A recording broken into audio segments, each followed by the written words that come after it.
going into, like, what's a good way to say it? They're growing up. Is that a good way to say it? Growing up, maturing, finding themselves, kind of, yeah. The stage of life where they go through, get their first period, and they just want to be accepted by Right. everyone. So what are some frustrations that they may have? Frustrations. Okay, this is easy. Um, not feeling heard. I mean, I was this person, so I know Mm-hmm. it's not feeling heard. I'm writing as I'm talking. Yeah, that's fine. Embarrassed. Mm-hmm. It's a lack of knowledge in that whole area of womanhood, I feel like. Yeah. When you Lack. said embarrassed, it made me think about when I was in 8th grade and I got my period. Mhm. And I went to Catholic school, so my teacher was a nun. And what she told me is that I needed to put my pads in my book bag when we all line up to go to the restroom. So Mhm. I did. But when I did it, all the boys were asking, why does she have her book bag on? We're just going to the bathroom. And I was like, oh Yeah, no. So that those are frustrations, and those things you can advertise to.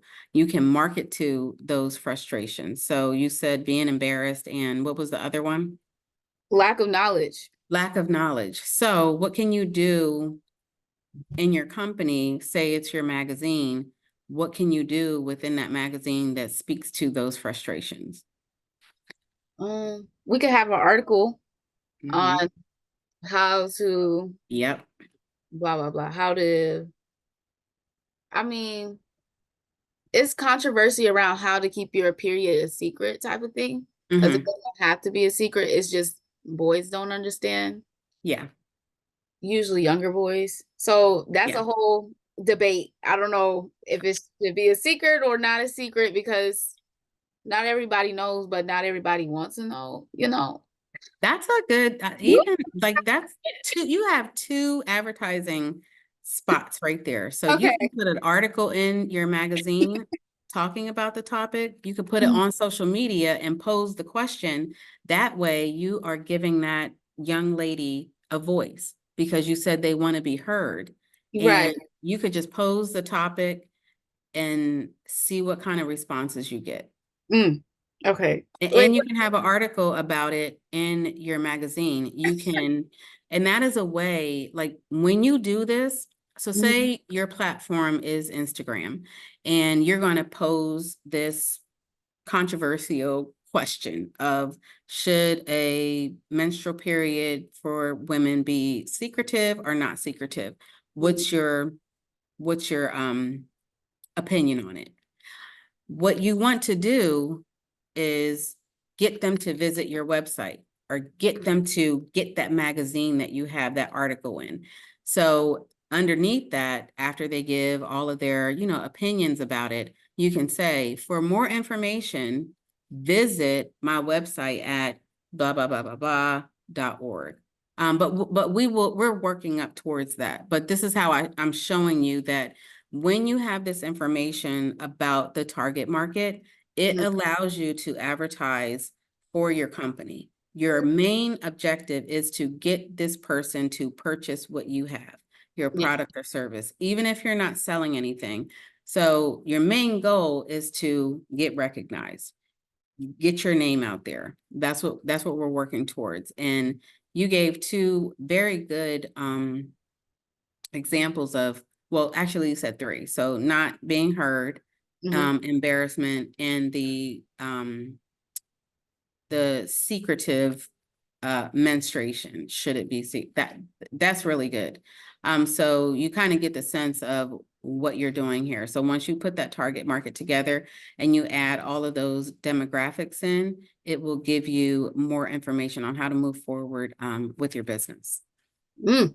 Okay.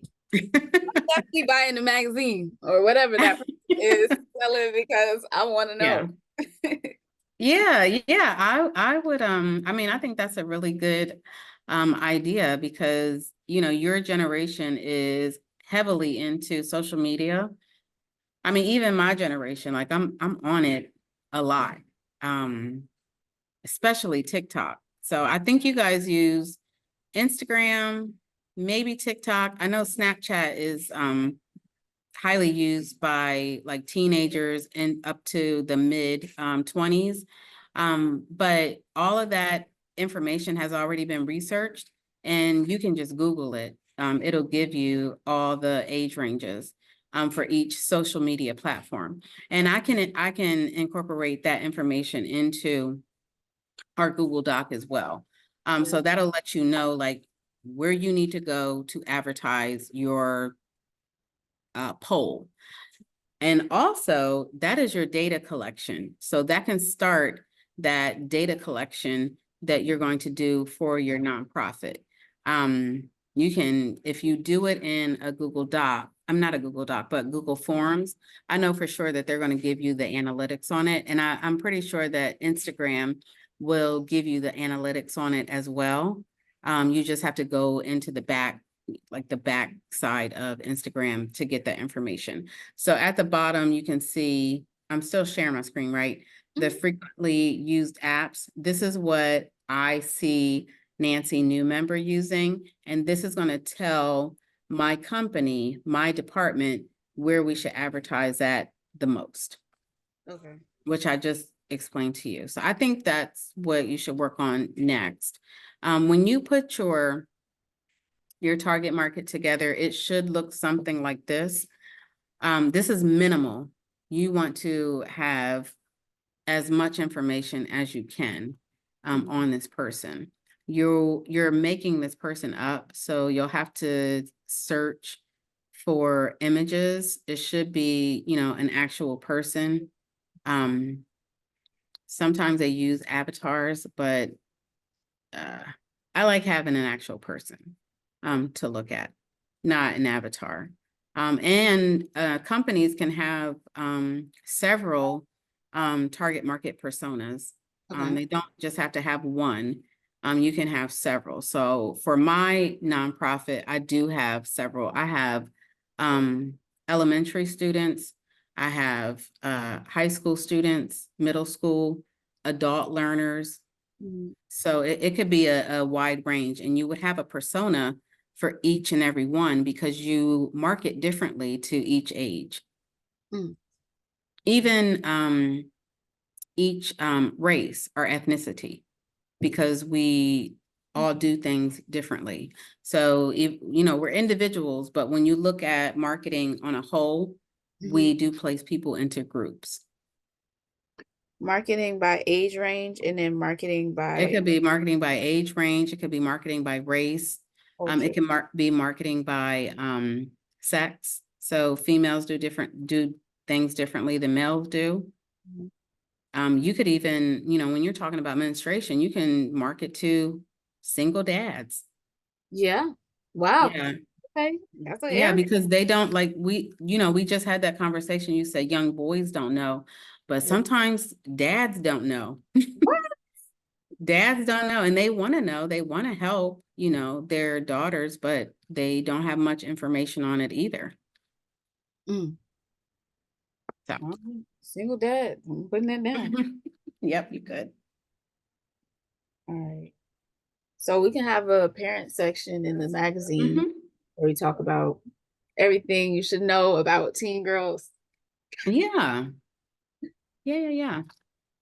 Yep. So You I could test all these things out, see what worked, what didn't work. And when we get to that section of the business plan where you're putting your marketing plan together, you already know, okay, well, this is what I did earlier when I was putting my target market together. So I know this worked and I know this didn't work. yeah. So it'll be easier for you to put your marketing plan together.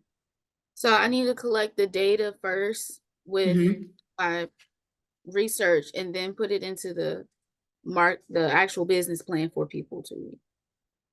Yeah. So you're talking about your target market, right? Yes. Yeah. So you have some information already some research that you already did. But you said you're going to do some more. So collect all that information. And then what you're going to do is you're going to use whatever platform that you want, Canva, Adobe Creative Suite, you know, something that you'll be able to create a persona, something like I have on the screen right now. Okay. Create Okay. something like this and send it to. Yes. Yeah. And then this along with the research goes into your business plan. All right. This is a visual that usually when people are looking at, investors are looking at your business plan, this is what they're going to look at. They will read the research maybe later, or they may skim through it, but most of us are visual learners, so they can look at this. They know what a target market persona is, and they can look and see, okay, she did her research. This is, you know, the target market that we're going after. Okay.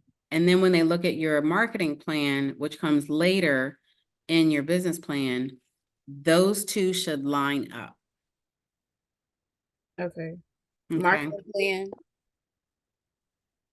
and business plan, two different things, but they should line up. They are two different things, but the marketing plan, at least one of them, should be included in your business plan. Okay. Okay. All right. I have to go. My mom Oh, is okay. me No to go worries. right now, but we can definitely meet up later or Okay. session. If you need me, you can email me, text me. If you want to have another meeting before we get to June 17th, I'm okay with that too. Perfect. Okay, I'm excited. I'm gonna see you later. Oh, good. Good. I hope I gave you good information. Definitely, of course. All right. Let me know if you're going to post it, so I'll go and go look at it. Oh, definitely. I'm working on it right now. Okay. Bye. All right. Have a good day. You too. Thanks. Bye-bye.